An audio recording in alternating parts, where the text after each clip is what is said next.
Today we have someone very special to me. This guest is someone who knows how to make data talk more human. Right. We're joined here by Ben Ellis, Social Intelligence Strategist, researcher, and two-time Social Intelligence Top 50 winner. He spent the last 2 decades turning numbers into insights, or excuse me, he spent the last 2 decades turning numbers into narratives and helping brands decode consumer behavior and sharpen their strategies. From Microsoft to Brandwatch and now the Social Intelligence Lab, Ben has been the go-to for translating social insights into boardroom gold. In this episode, Ben's going to help us crack the code on winning the hearts and minds across an org chart. We're going to be talking about tailoring messages for tough crowds, navigating tight budgets without losing your edge, and making sure your research lands loud and clear with non-technical stakeholders. Plus, Ben's going to share how you can level up from the insights person to the trusted advisor at the leadership table, and the KPIs that actually make decision makers pay attention. So if your team has ever struggled to get their insights heard, Ben has advice that just might change the game for you. Ben, welcome to the podcast. Thank you so much for the intro. I would love to have you around for every time I need to introduce myself because that was perfect. Thank you so much. How are you doing? It's again, I write it, and so it's a little scripted, but I actually write it from the heart. Appreciate it. You helped me get through a very tough time as a startup founder, right? Ben, you've been, kind of advising Nichfire for a while now and helping us from UX to ideas around the data.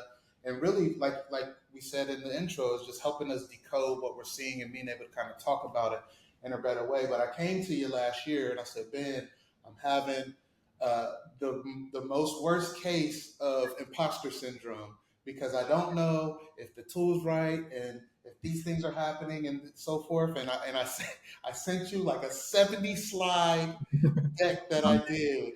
And I really, really again, like when you think about pivotal moments in my career as we grow Nichfire, that was a moment where I was able to kind of get it because you were able to take that mess that I put together and actually come back to me and tell me like, hey, actually, I'm seeing some of these things too. And from there, we were able to put together a webinar and call out some really, really interesting trends that we're starting to see transpire today. So from that whole interaction, Ben, like you will always get that type of intro from me. If I need to throw roses out at your feet as you walk down the street, I'll do it because again, I just like to show that gratitude and appreciation for that. And again, I see the talent where you can understand these signals and help kind of bring light to them. So I just really appreciate you jumping on the pod. I think that your perspective is very, very on point, especially to our industry. And I want to just jump into the questions, man. Sure. But again, I just wanted to show you that gratitude because you're awesome, and I think the viewers are going to really love this episode. But really, just kind of starting right into it, right? How do you tailor your messaging to resonate with different organizational leaders and organizational stakeholders? Because I know you work with a lot of different personalities and functions. How do you tailor that message the right way? First of all, figuring out who you're talking to, who you're speaking to, who your stakeholders are, who the people who will be receiving your reports are, and also speaking in the same language that they speak. So not just linguistically, but also what are the KPIs that they talk about? Like when they have their own weekly meetings and when they talk about what matters to them, what metrics do they mention in that same conversation? What are the narratives that they use when they use examples? Basically just speaking in their own language. I have to give credit to my neurodivergence where I don't really pay much attention to, who's his boss and leadership and stuff. I care more about what you care about, how you speak, what generally matters to you. So that can then inform how I can then shape the report, the analysis, or whatever deliverable is requested of me.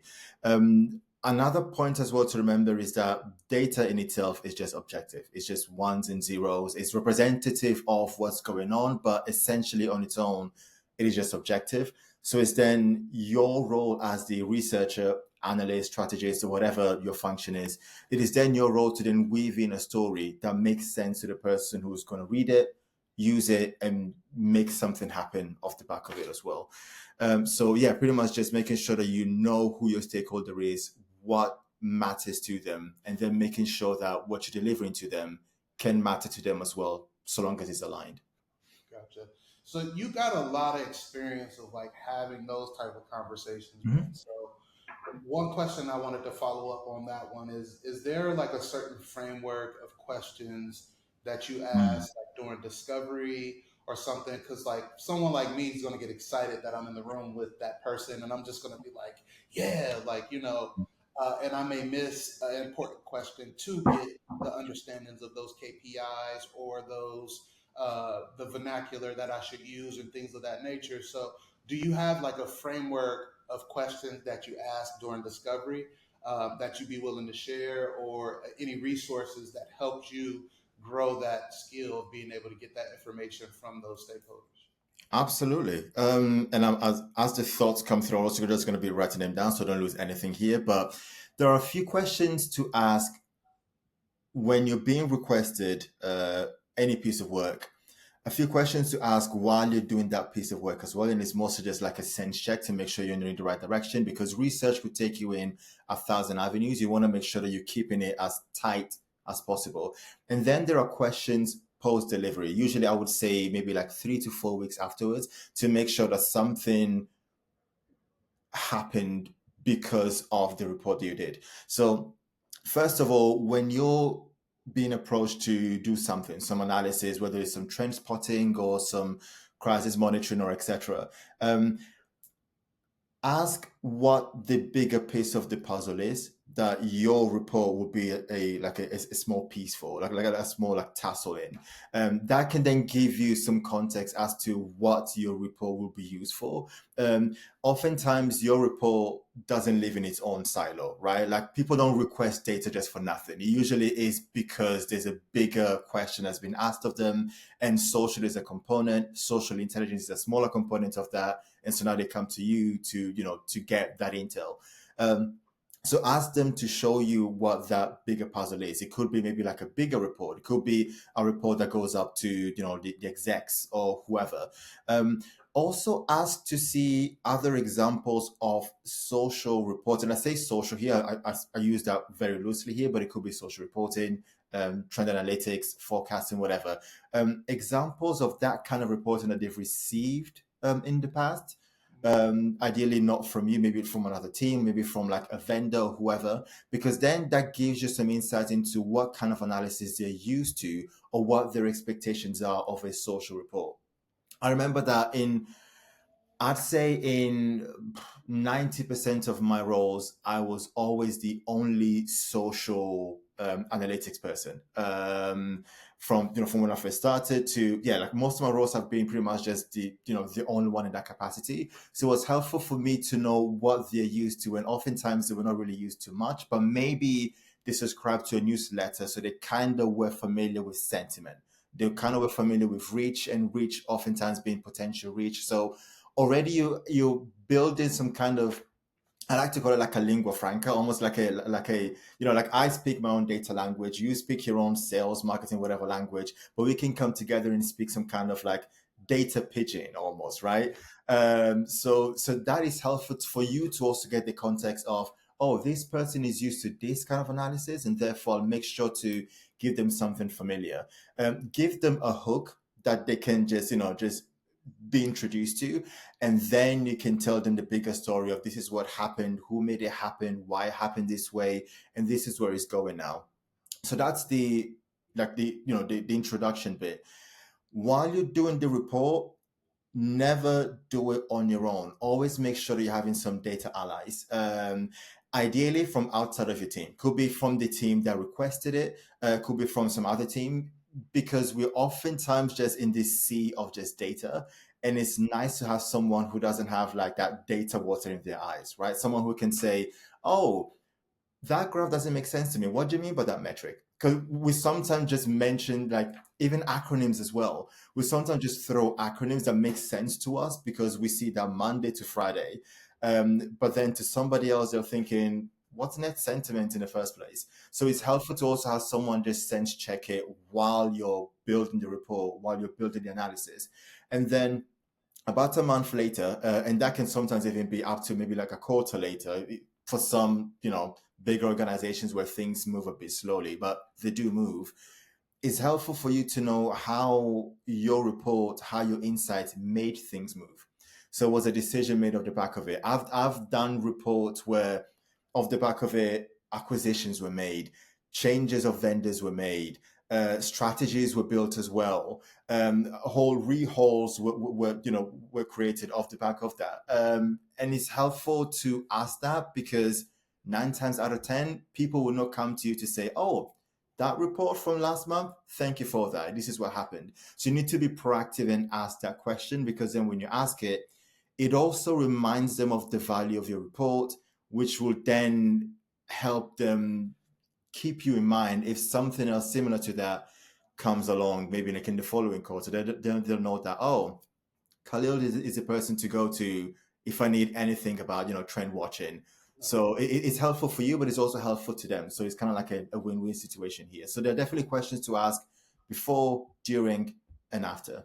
Yeah, I love that framework as well because you're helping that individual kind of understand the actual work that you have to do. Like the Mm. research is a very important part, Yeah. but it's all about the communication and the follow up for us because you're right. Like people will forget that you told them that, hey, these influencers are going to be popping out with their new Mm. with their new own products and stuff like that. So the follow up is huge, and just imagine just being in your position and uh, informing a acquisition or a new product and not knowing, right? Right. And then you have that, like me, you got that, that imposter syndrome growing inside of you. You don't even know that you actually did something very impactful in an organization. So thank you for sharing that. Mm. Let's kind of move forward to some more, I think, questions that a lot of people are going through, specifically around budget, right? When do you advocate for more resources versus just working with, within the existing constraints that you have within the project? When the tools you have start feeling more like constraints rather than enablers. So there are two scenarios here. If you're starting up, either yourself as an individual or maybe your team is now starting up to embrace social intelligence, whether you start with social monitoring, a bit of social audience, or a bit of social forecasting, or etc. You need the basic tools. You just need like your common, the wrench here and Allen key. You don't need a blowtorch to begin with. You just need like just basic tools to begin with, just to satisfy the main request, just to validate also that your existence in the department or in your organization. As in, social intel is helpful because we were able to monitor this crisis. We were able to forecast this trend. We were able to analyze this trend. We were able to make these kind of decisions at the back of it. But once your scope gets so big that your tools are a constraint and no more enabling you to actually answer those questions, that's when that's when you need to start just looking to expand it. Second scenario is this: it's not, especially if you're in an established organization, established social intelligence, maybe even have like a social intelligence center of excellence. It's not always about getting a brand new vendor in. Sometimes it's also common things like reach out to your account team and say, hey, this is my use case. Could you please look into maybe just adding that if that's helpful? Having worked from a vendor side, I can definitely tell you sometimes product teams just really just need that. They need more validation. They need more use cases coming in to say, the finance team needs this, the marketing team needs that, the PR team needs this as well. So see if maybe there's like a beta version going on of a feature that you may want to go on. That's especially the case for things like new data sources. Like, oh, I really want, like TikTok access or Blue Sky access. You never know. Maybe there already is a beta going, like a closed beta going on. They just need someone to say, hey, I would like to be, to be involved in that, for them to actually involve you. Then look into potential add-ons. You may want to just add to your existing plan or existing tools. That's a lot cheaper than just getting a brand new vendor. And then if none of that answers that, if none of that enables you to answer your questions that your existing toolkit cannot answer anymore, or at least to a satisfactory manner, then you can start looking out to what tools out there, what solutions out there can actually solve this. There are, there's the SI Lab shameless plug, but there's the SI Lab buyer's guide as well. That's actually quite helpful because it shows you not only the tools available, but also the categories available to you. I have conversations in my LinkedIn inbox of people who are not that familiar with new categories. They have a problem and they don't really know that there's a whole category out there. Maybe it's a new one, maybe it's a one that's been that's long standing for a while, that can help you answer the questions that you have. And then the fun of it is just comparing tools, seeing which one works best for you, seeing which one maybe has the like the best integration with a tool you already do have, because then that makes things so much easier. You can have tools just talking to each other rather than you having to export things, code things, and etc. But I'd say once your toolkit starts feeling more like a constraint rather than something that enables you to answer questions and enables you to do your job as well. Right. So once you run through all of those, areas before you go and ask for more money, right? And you get enough. Right. What do you do with that research now? Do you reformat it, or do you go back and change um, the output or what's possible from that side of it in order to still have, because they're still going to be expecting some type of deliverable. So what happens when you get that no? It's just the point blank question. Love that question because there are two answers to that. The first answer is you can reformat the deliverable because you don't want to overpromise and underdeliver. I'd much rather underpromise and then give you a surprise, like, hey, there's this new, there's this platform that we can now cover, or hey, like we're able to also get this kind of analysis. Like, hey, maybe only use the demographics just being gender and age, but now we're going to give you psychographics. Look at interests, look at professions, look at attitudes and etc. So I'd say reformat, but also for you to be able to, before you reformat the deliverable, have that communication first, just so at least you know what matters to you, what does it matter to you. Okay, based on that, this is what is currently available.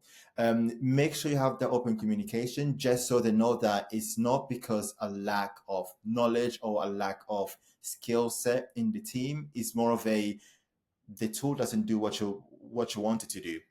Sometimes you will have requests that they're just absolutely not available in any tool. I've had requests in the past that were just downright illegal. Like, oh, you want to know what like this specific subset? I'm thinking, I don't know why you would ask that. That's not possible. They just need that education because honestly, they don't work in social. They don't have to work in social. So therefore, it is your responsibility to have that open and transparent communication to say, what are your questions? Okay, that's interesting. What are you going to do from, with these answers? Lovely. This is what we can give to you then. So basically just reformat, not just the deliverable, but reformat the expectation of the deliverable. The second answer is this: multiple people have purses in your organization. If there's one thing I've learned is that if the lead of my direct team or the direct department doesn't have enough money in their purse, someone else does. So that's why it matters for you to build relationships and have allies in multiple teams. That may mean that things will get a little bit busier occasionally with people requesting different things, as in social, but from a corporate responsibility perspective, or social from a PR and crisis monitoring perspective. But one that also builds up your own skill set too. So that's a win for you.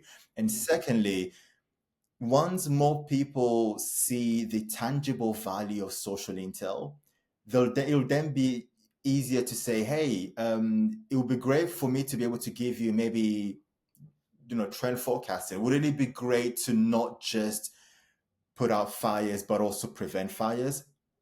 Love that I'm grabbing your attention right now. Perfect. Now here is the bill.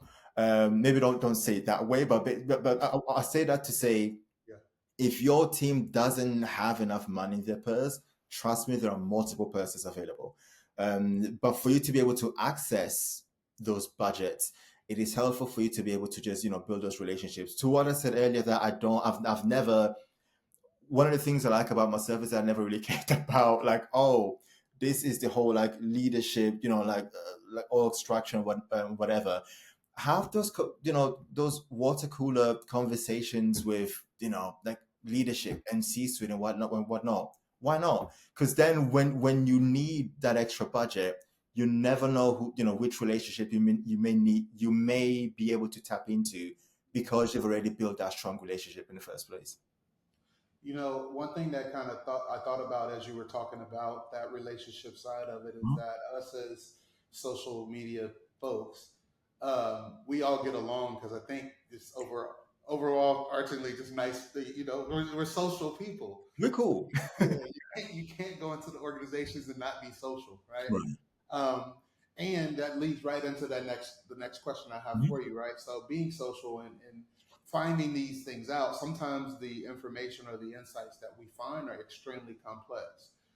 So what's your approach to ensuring that complex findings resonate with a non-technical stakeholder? What you said in the beginning, in the intro, making first of all, thanks again. That I make data speak human, something along those lines. That is one of the first pieces of advice I would give. Don't speak technical. The report is not for you. If you need it for your own notes, feel free to just use shorthand or whatever. But for the person reading the report, for the person using the report, speak in their language. So basically, just make sure that it's clear. And for you to be able to make sure that it's clear, you need that validation that it is clear to the audience that will be benefiting from it. One thing that I learned from my very first manager, who is to this day in spirit, still my inspiration. Any report you build should be able to live on its own without you needing to be in the room to explain it.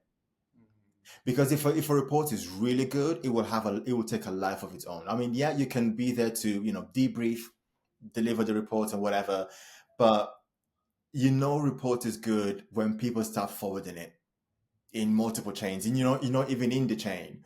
And then you have like random pings on Slack or Teams or whatever tool you use saying, "Oh, hey, by the way, are you the person who built the report? Loved it." But for that to happen, it needs to be clear enough for multiple audiences to be able to even just see a slide and see the impact of that. So that means clear graphs, clear charts. Even the charts that you're using to tell the story needs to be clear as well. So that means no 3D charts, please, no 3D charts, but also it just means just making it as clear and as simple as possible, not diluting the insight, but an insight can still be clear and simple at the same time. Getting fresh eyes involved, because again, to the point of it will go to to new audiences if it's a really good piece of report. So get just people to just maybe read a sentence, read a paragraph, read a slide, and let them tell you whether it makes sense or not. I've been in this. I've been in this business for like 18 years now. Till this day, I have no shame whatsoever in just saying, does this make sense? Is this clear? Because honestly, I'm not doing these reports for me. I'm not the one who's going to be receiving them. I'm just the one building them. I'm delivering the message. What matters most to me, however, is this message clear enough? So making sure you're having fresh eyes, making sure it's clear, making sure someone is validating those insights as well, and also making sure you're having some workflows too. I mean, because I've been doing this for so long, I've also got my own shortcuts of, okay, does this follow this framework I have in mind? And those frameworks could be something like cause effect solution. Like, this happened, what is the cause of that? What was the effect of that? What is the solution? Or basically just like a quick framework. But I'd say even if you don't have a framework handy, make sure that every single slide, every single piece of your report answers one question: so what? If it doesn't answer the so what, do not hit the send button. Like, even if you don't have any quant and qual frameworks or whatever, make sure that your research answers the so what. If it does not, please don't let it leave your outbox. So yeah, I'd say to be able to distill complex findings into something that is approachable, Mhm. it needs to answer that so what. That if it does, you know that okay, I've done it. Now we can safely just, and I can just let it go out there, make it live the life that your report deserves. I'm having flashbacks of our conversation with my 75 plus slide review. Um, and what I can say is that you are consistent in your methodology and what you're saying, because these are a lot of things you told me. Like, if this doesn't make sense, then you don't put it in there, right? And if the insight is good enough, it'll live on its own, right? So Mhm. I love that. When we're talking about uh, what we're talking about now, really is communicating to these individuals that are powerful within these organizations, right? So um, I think the biggest thing that you've kind of cracked the code at is becoming these trusted advisors of these individuals. So, Mhm. how can practitioners position themselves as this trusted advisor to leadership? Don't just do propose. So because a lot of my experience has been working as the only social intelligence practitioner, regardless of my title, from analyst to social intelligence lead to director of research and insight, regardless of title, I was often the only one doing what I was, or sometimes it was myself with a few other people, other colleagues, or yeah, just colleagues. And when you when your output is limited to just what you're being requested to do, people will only see you, your team, your function, and essentially social intelligence as limited to just what they've requested. So you need to also have some, enough headspace to be able to propose things. As in, hey, like I know you've mainly requested crisis monitoring reports, but these are also the other things that are available in this platform that we can also build for you. Or these are also the kind of dashboards that we can build, or these are the capabilities that can be self-serve. So we can just build something that's quick and you can just go in and just upskill yourself. A lot of the things that bring value are not going to be the things you've been asked for. What you've been asked for, the things that they need. But sometimes there are things that they want, they could benefit from. They just don't know that it's available. They just don't know that it's doable. So don't just do, of course, do, but also make sure you put in as much effort proposing new things as well. Because otherwise you'll be limited by that ceiling of, oh, this is what you've been limited to. Um, I say that also for personal development too. If you're only just doing what you've been requested to do, chances are you won't get past that title that you currently have. So that's why you have people who are analysts today and they will be analysts as well 5 years from now, which for some people it works and I love it for them. But if you do want to maybe like progress into different areas, um, introduce new things like, hey, have you considered semiotics? Let's not just look into just text. Have you also considered the meaning of symbols? The fact that a certain depiction of our logo or a certain depiction of our product can evoke this kind of feelings. Have you thought about that and how we can actually build that for you? Or have you thought about maybe integrating social data with finance data so we can tell you what people talk about and what that is doing for sales? Perfect example. Have you been on social today? Lipton iced tea, does that ring a bell? So if like today, there was an announcement from Lipton saying that they were going to discontinue the peach flavored iced tea. What? I have not been on social today, so that is big news. I'm on I Twitter right now. I know that it's just tea, but also it's I know for some people it's culture. And I was not gonna lie, for like a solid 2 minutes I was kind of distraught. But what what was kind of impressive was that all of a sudden, because me, I see something on social, I think, oh, what does the data say about this? Mentions of Lipton just shot up Yeah, within trending hours. right now. To the point where Lipton have had to come back later on and say, oh, we thought it was April Fool's Day, our bad. Don't worry about it. We're not going to discontinue it anymore. pitch is still going to be there. But hey, for the people who engage with this the most, we can give you like freebies or something. Yeah. This within, I wouldn't even say 24 hours, within 12 hours. And so that is a perfect example of, hey, like this is happening. If I were in the, in the Lipton war room or department or whatever, I would also merge social data with sales data. So are people now rushing to the stores to buy some because they're thinking that this is now going to be this is going to be like the collection item, peach iced tea. Is this also like a case for innovation, like peach with something else, maybe peach and mango or peach or whatever else? Because now you know that, oh, maybe people didn't really talk about peach like that, but now do you know that it's something that's near and dear to their heart? Could we do maybe like an influencer campaign off the back of that? What does that mean for traffic, like traffic to our site? Are people now visiting the site to see if if this is real or maybe this was fake? So to go back to the question, combining different types and different sources of data, not just taken to just social, because social is just one component. Social is just what people are saying and what people are doing. But a lot of what people are doing is people are searching for you. So SEO and search data. People are buying, so sales data. People are going to your site, so traffic data as well. But if people only request a social listening report and you only do social listening reports, all of this is happening, you will not be part of the conversation. You will only be asked to see, oh, how many times was a hashtag used? And that's it, when you can do so much more than that. So don't just do propose. Make sure that people don't dictate what your ceiling is. Make sure you have enough room to just move that ceiling to what your capability is. And if that ceiling is the sky, then sky's the limit. So yeah, propose. It's hilarious. The amount of memes coming out of the UK of this being a thing in the last 16 hours is ridiculous. Honestly, yeah.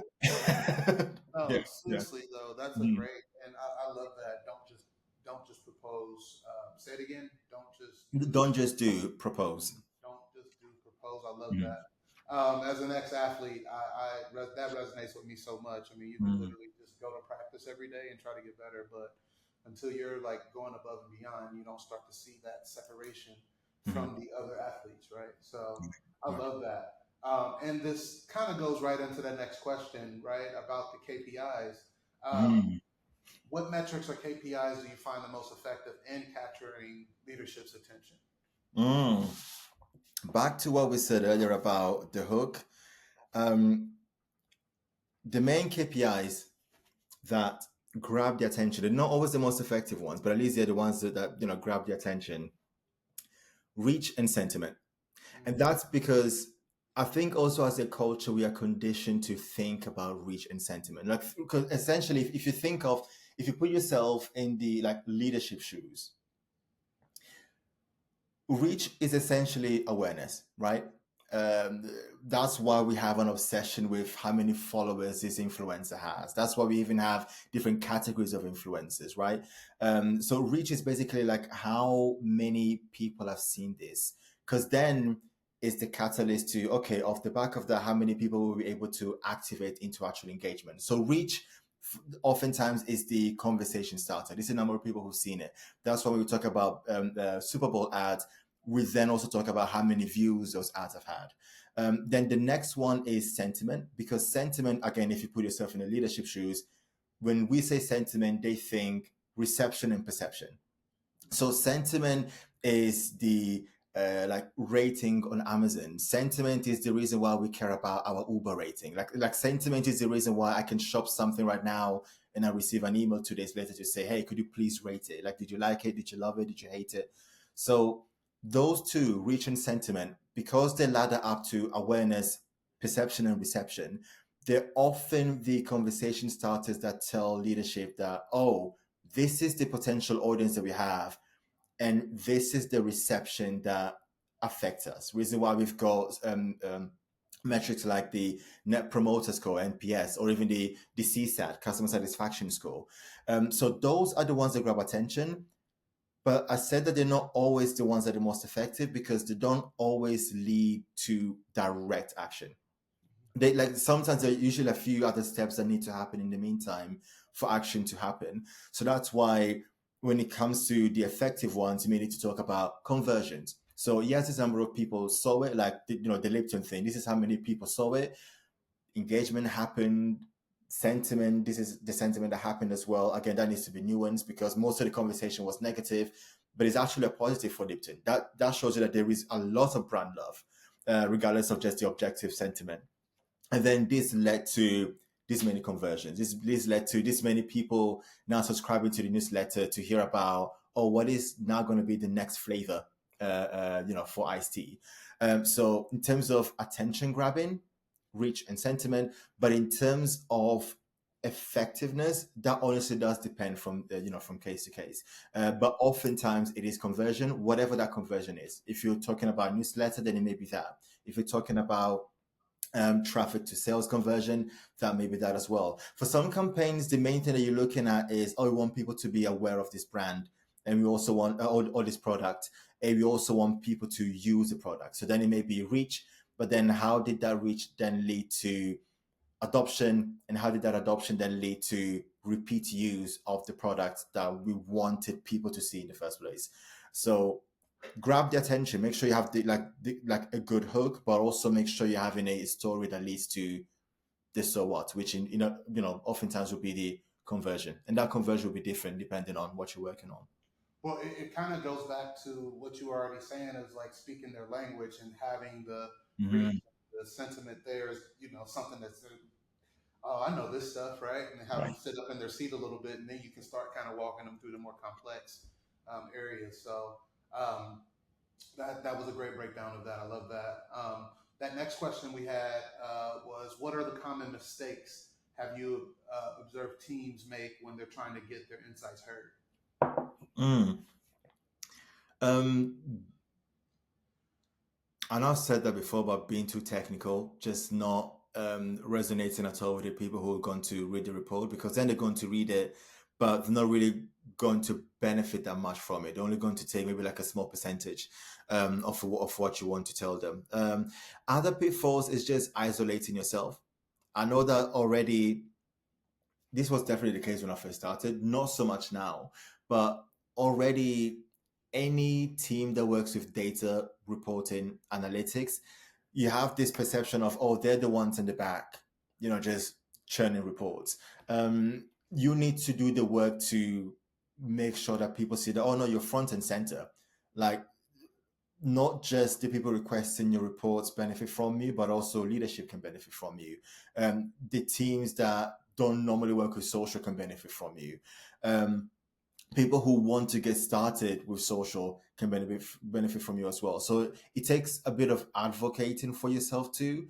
If you don't do that, you'll then be stuck in that really archaic perception of, oh, they're just the doers, when you're actually so much more than that. So that is definitely one pitfall.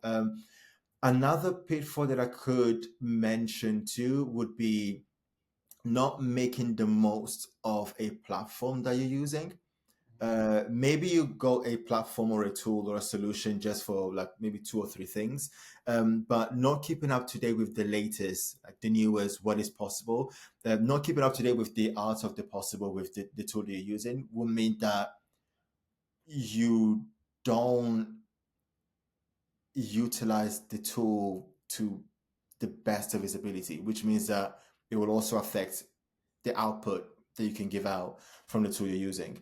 So that could be maybe, oh, you have an audience tool and you're only just giving age and gender breakdown. That's boring. That may have been innovative like 15 years ago. That's boring right now. When now you can do so much more, such as, oh, based on not so much age, because I have my qualms with like generational data, but that's for another podcast. Because that's just astrology for marketers, let's be honest. But besides that, there's so much more than a tool can do, that if you don't keep up to date with the latest innovations, the latest releases from the tool that you're using, you're pretty much just going to be stuck backwards, which will also then affect the perception of your team. So keep up to date, advocate for yourself, be the social intel ambassador, and making sure that you yourself know that you're not just representing yourself and your team, you're also representing social intel as a discipline. So one of the things that I love doing in past roles was not just doing my job, but also having masterclasses. As in, hey, have you heard of this latest trend? And yeah, that may mean maybe taking like 1 or 2 hours outside of your time to just carve something out. But this story of Lipton, or even the recent meme, the recent trend, or the recent whatever, making sure that you inspire something in people. So yeah, be your own ambassador and the ambassador of the discipline that you're the steward of. I love that. And you almost gave a bonus Mhm. to this next and final question Mm. within that. But if you could give one piece of advice to a team struggling for recognition, what would that be? So give another piece of advice in that area as well, because I think what you just said, as far as the master classes and being more proactive, is huge. What other advice would you give? I cannot give just one. But rapid fire, I promise I just like rapid fire. One, you need to teach people how to treat you. And that means don't just limit yourself to what you've been, what you've been asked to do, but also inspire them to see that, oh, there's so much more. So, teach people that, hey, this is also available, but this takes this long. Based on that, we need to maybe like reframe or reformat the deliverable. Be the one to advocate, for the discipline, but also upskill people on social intel, even if it's not their role. It is your role to do that. Second thing as well is make sure you have room for yourself, that breathing room for your own personal growth too. Attend a webinar, like subscribe to a newsletter, like your newsletter, absolutely amazing. Just upskill yourself, because that doesn't come natural. You need to seek out those avenues and those opportunities to do that.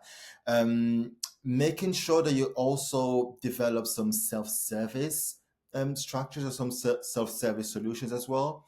You cannot be the one that does every single thing, or that takes care of every single request. You need to also teach them how they can get to the data, to those insights too. So they can see you as, oh, an expert, but also someone that has helped them see social as more than just something you consume, but also something that's actually interesting, something that has, something that's a treasure trove of insights. And I might leave it at that. But I say, if you take just one thing out of all of this, don't just do propose. Making sure that like you think beyond your current expectations, even like maybe like even your own manager's current expectations too. Just making sure that if you're the expert in this, show it. Don't just do. Make sure you propose new things. I love that, Ben. The last question isn't a question at all. It's Mhm. your opportunity to give us a hot take on your position or your point of view around a certain area. And once you do that, we'll close everything out. But I'll let you have the floor to kind of leave any, outstanding, remarks or positions that you have in the industry. We want to hear what those are. Ooh, um, I'm gonna mention the two letters that everyone's been talking about for the past like 5 years or so. AI. Um, Regardless of what your personal stance is on AI, regardless of whether you use it, whether you don't use it, the reality is it is not going to affect our role. It is currently affecting our roles. Not in the sense of always replacing us. It's more of it's becoming a reason why we need to add even more nuance to the reporting that we do. So I would say make sure that you're up to date with the latest on how not just tools are using AI, but also how people are using AI. So the fact that very soon, if you're not already doing that, you will need to provide context as to this is the number of engagements. These are the AI-based engagements like bots and any agent versus human engagement. Yes, we will have to, provide nuance that these are people versus this is just like the AI engagement. The fact that AI can also inflate traffic, can inflate engagement, can inflate reach as well. Making sure that you also provide nuance to the fact that, oh, maybe because of misinformation, this is what this pocket of people believed and said and did off the back of that, and these other people too. So I'd say with AI, doesn't matter so much what your stance is. What matters is that you start recognizing that it will have to impact your reporting too, for your reporting to be accurate. Maybe it wasn't so much of an issue 15, 20 years ago when I started, but it is now. So I'd say keep up to date with the latest, not just what the tools are doing, but also how people are, using latest tech, AI being one of them. And other than that, just grow. Honestly, there's so much opportunity to just have your own niche. Could be social intel and semiotics, social intel and sales, and have your own specialty. Like in my case, it's social intel and linguistics. So that's always been my passion. So now, being able to understand the symbols behind memes, the symbols behind how different communities and cultures speak. So this is the perfect time for you to carve your own niche and make sure you advocate yourself for that. And other than that, have fun with it. Because data in itself is boring. Like I said, it's objective. Ones and zeros are boring. Have fun with it. So yeah. Man, this has been a fantastic episode. You spit fire for the last 45 minutes, man. Ready? Oh, okay. I just really appreciate you coming on, and I think that our audience will really appreciate some of the questions that we had tackled today. Um, Ben, again, I can't thank you enough for being a part of the pod. This is something I've been working on for a while. Got some other colleagues helping me bring a more international uh, perspective of this. And I just really, really, really thankful for you and all that you do for us here at Niche Fire and just as a friend personally. So, but with that being said, I want to just thank all our audiences for joining us today for the pod. Be on the lookout for our next episode. I'm going to put Ben's LinkedIn and any other, we mentioned the SI Lab. What's the report called again, Ben? The buyer's The guide. buyer's guide, yes, yeah. So we'll link that in the description as well, so people can take a look at that. Mhm. But if there's nothing else from your side, man, I just again want to just thank you for being a part of the pod, and we hope to see everyone come back and check us out for another episode. Perfect. Thank you so much for having me.